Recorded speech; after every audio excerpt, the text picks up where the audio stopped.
என் இனிய அன்புள்ளங்களே, இதோ நாம் 26/5/24 இருக்கிறோம். இன்றைக்கு ஹோலி ட்ரினிட்டி டே ஃபீஸ்ட், மூவொரு கடவுளின் திருவிழாவை கொண்டாடுகிறோம்.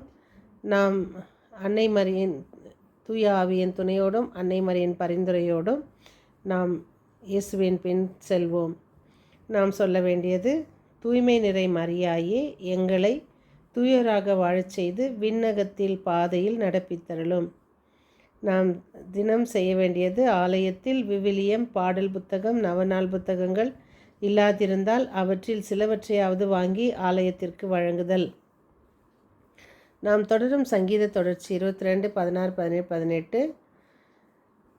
தீமை செய்யும் கூட்டம் என்னை வளைத்து கொண்டது, நாய்கள் என அவர்கள் என்னை சூழ்ந்து கொண்டார்கள். என் கைகளையும் கால்களையும் துளைத்தார்கள். என் எலும்புகளை எல்லாம் நான் எண்ணிவிடலாம். அவர்கள் என்னை முறைத்து பார்க்கின்றார்கள். நீதிமொழிகள் 11, 7, 8, 9. கடவுளுக்கு அஞ்சி நடப்போர் துயரினின்றி விடுவிக்கப்படுவர். பொல்லார் அதில் அகப்பட்டு உழல்வர். இறைப்பற்றி இல்லாதோர் தம் பேச்சினால் தமக்கு அடுத்திருப்பாரை கெடுப்பர். நேர்மையாளர் தம் அறிவாற்றலால் விடுவிக்கப்படுவர். இன்றைய வாசகம் இணைசட்ட நூல் 32, 34, 39, 40. மேலே மண்ணிலும் கீழே மேலே விண்ணிலும் கீழே மண்ணிலும் ஆண்டவரே கடவுள். இன்றைய இரண்டாம் வாசகம் ரோமையர் 8, 14, 17. கடவுளின் பிள்ளைகளுக்குரிய மனப்பான்மையை பெற்றுக்கொண்டீர்கள். இன்றைய தூய நற்செய்தி வாசகம் மத்தேயு 28, 16, 20. தந்தை மகன் தூய ஆவியின் பெயரால் திருமுழுக்கு கொடுங்கள். நான் உங்களுக்கு கட்டளையிட்ட யாவையும் அவர்களும் கற்பிக்கும்படி கற்பியுங்கள். இதோ உலகம் முடியும் வரை என்னாலும் நான் உங்களோடு இருக்கிறேன் என்று கூறினார். பிதாசுதன் பரிசுத்தாவி மூவொரு கடவுளையும் வணங்கும் நாம் நம்ம திருச்சபையில் இந்த மாதிரி ஒரு அதிர்ஷ்டமான ஒரு வரன் நம்மளுக்குன்னா நாம் கத்தோலிக்க திருச்சபையில் இருப்பது தான். மூவொரு கடவுளை நாம் துதிப்பது. அன்னை மரியாளின் நிகழ்வுகளில் ஒன்று. 1228ஆம் ஆண்டில் ஒரு பங்கு தந்தைக்கு ஒரு குரு அனுப்புகிறாங்கோ. அவர் அன்னை மரியாவுக்கு நன்றி திருப்பலி ஆற்றி கொண்டிருக்கிறாரு. அப்பொழுது அங்கே பிரிந்த சில சகோதரர்கள் கூட்டமாக திருப்பலி நிகழ்த்து கொண்டிருந்த ஆலயத்தில் உள்ள நுழைஞ்சு தந்தையை பிடிச்சி அவர் நாக்கை துண்டிச்சிட்றாங்க. அந்த ஆலயத்தை விட்டு அகன்ற பின் தந்தை அருகில் இருந்த ஒரு துறவர மடத்திற்கு ஓடி போய் அடைக்கலம் புகுந்துட்டு நிகழ்ந்த எல்லாவற்றையும் அந்த துறவியருங்கிட்ட சொல்கிறாங்க. அப்போது அவங்கள அன்பாக வரவேற்று அந்த எல்லா உதவிகளையும் செஞ்சு அங்கிருந்த அருட்தந்தைக்கு திருப்பலி ஆற்ற முடியவில்லை என்ற ஒரே ஒரு குறை மட்டும்தான் அவரை துன்பத்தில் ஆழ்த்தி ரொம்ப மனவேதனைப்பட்டிருந்தார். அப்போது அன்னை மரியா உருவை நோக்கி அவர் ஜெபிச்சுன்னு வந்தாராம்.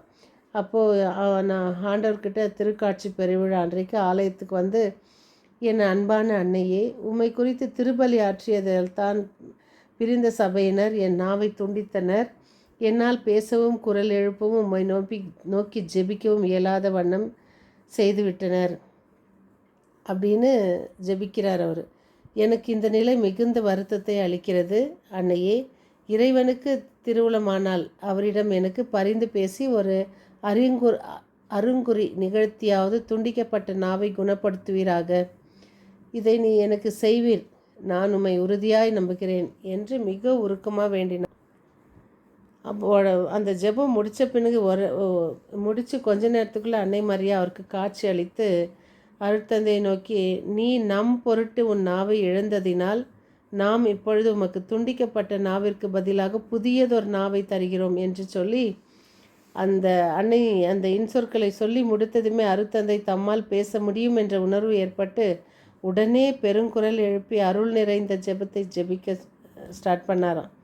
அவருடைய குரலை கேட்டிருந்த மடத்தில் இருந்த அத்தனை துறவியர்களும் ஆலயத்திற்கு கூடி அவர் அருகில் அற்புதமான நாவை அடைந்த அந்த செயலை கண்ணார கண்டும் இதுவரை பேச இயலாத அவர் பேசியதை காதுகளால் கேட்டதும் அனைவரும் அன்னை மரியாவை போற்றி புகழ்ந்து நன்றி கூறினர்.